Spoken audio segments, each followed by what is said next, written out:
Here with Bianca, and you're going to tell us about through hiking, right? Yeah, through hiking, long distance backpacking, all that fun stuff. So tell me about it. How did you get into this? I've always been an outdoors person, so I was a runner for a long time, did a lot of trail running, and just started hiking. I lived in Flagstaff for 20 years almost, and so much to do outside, so much hiking. And then started getting involved with the Arizona Trail Association and volunteering with them, and just kind of snowballed from there as far as hiking went, and just started doing it more and more. How is through hiking different from normal hiking? Through hiking is doing a trail from end to end in long distance trail, so you can do, like, the Arizona Trail from end to end is 800 miles, and so if you do the whole thing in a year, it's considered you through hiked it. That's a controversial thing. People have their differing opinions on what constitutes a through hike, but it's, you carry all your stuff that you need for usually 3 to 5 days at a time. Okay. So normal hikers are just walking without their supplies. They go back to their car, but a through hiker is like with a backpack sitting out there. So it's like a backpacking trip, a long backpacking trip. Okay. So when you were younger and you said you got interested in this, what you saw was the people carrying all their gear with them, and that's what got you interested? Yeah, eventually.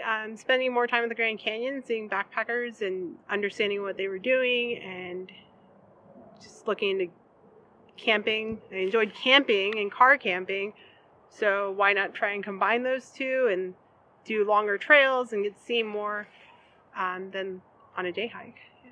So what is it about it that appeals to you now? Why do you keep doing it?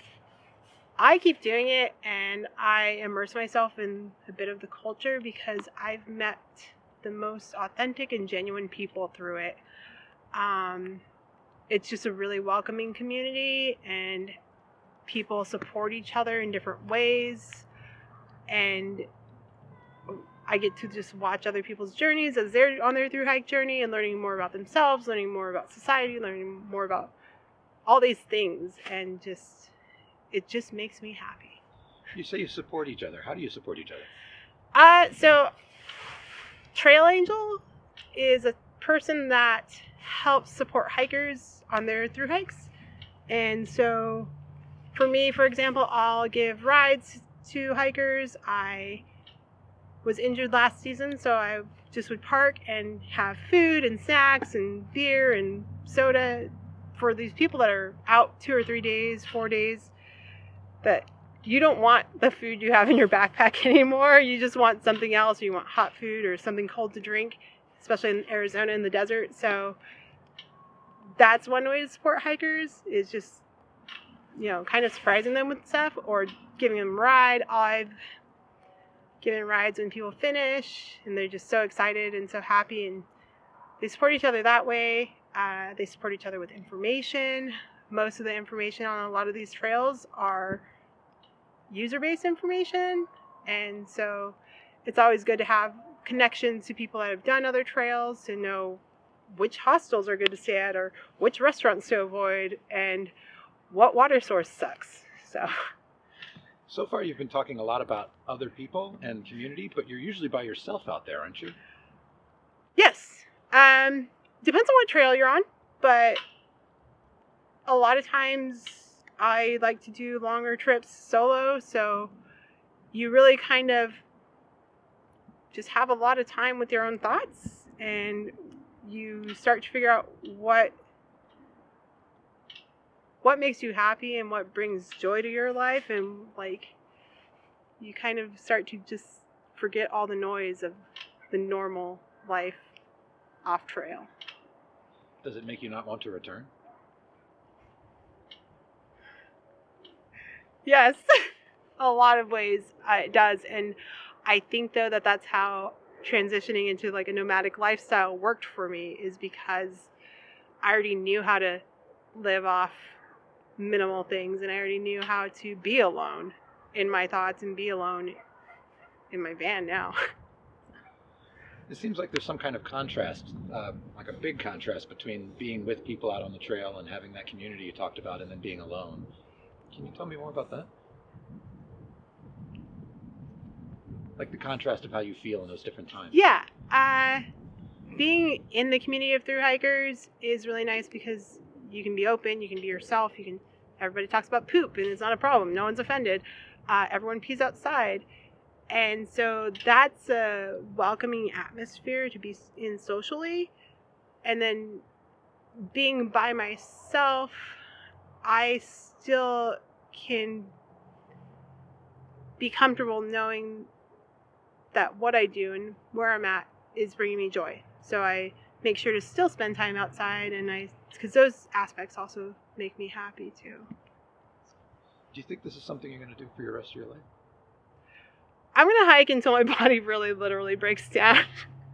And maybe when my body breaks down, I'll just volunteer more. Because I volunteer already with trails, and I work pretty close with the Arizona Trail Association, so probably keep doing it.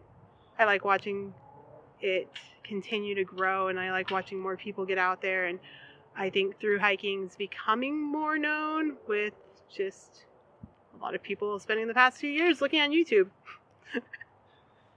That's great. Thank you for talking about it, Bianca. Is there anything else you'd like to share? Everyone should do it. No, it's not for everyone. But I think that long distance hiking can help people really just figure themselves out. But not for everybody. Who is it not for? It's not for people that don't want to pee outside. Bodily functions are a big issue, huh? I just know so many people that are like, how do you do that? They're so shocked. So I guess that's just not for them. Do you want to tell us how you do it? Squat, and I use a Kula cloth, which is a piss cloth. Maybe I won't ask.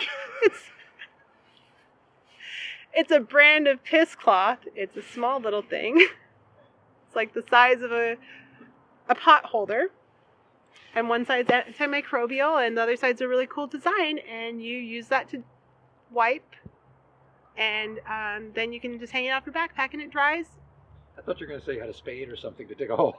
Oh, not for peeing. No. We won't talk.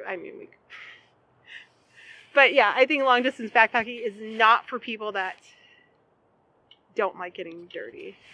So you have to be comfortable with, at the end of the day, you might have to get in your tent in your dirty clothes or sleep in your sleeping bag with dirty socks and not be afraid of dirt or animals. How often are you able to clean, like wash your face? Personally, hygiene is such a different thing for everyone on trail. I will usually, if I come across water, I'll maybe dip my bandana and wipe my face off. But I really don't typically shower until every 4 or 5 days on trail. So how do you get a shower? Do you stop in a town? Yeah, town stops, things like that. So Great. Really the only option. And then you find the trail angels and they take you to a shower. Yeah, you find a trail angel, or you hitchhike and they take you to a hostel, or trail angels sometimes let hikers stay at their house and you use a shower. You also clean all your dishes at that time, and you eat all the real food.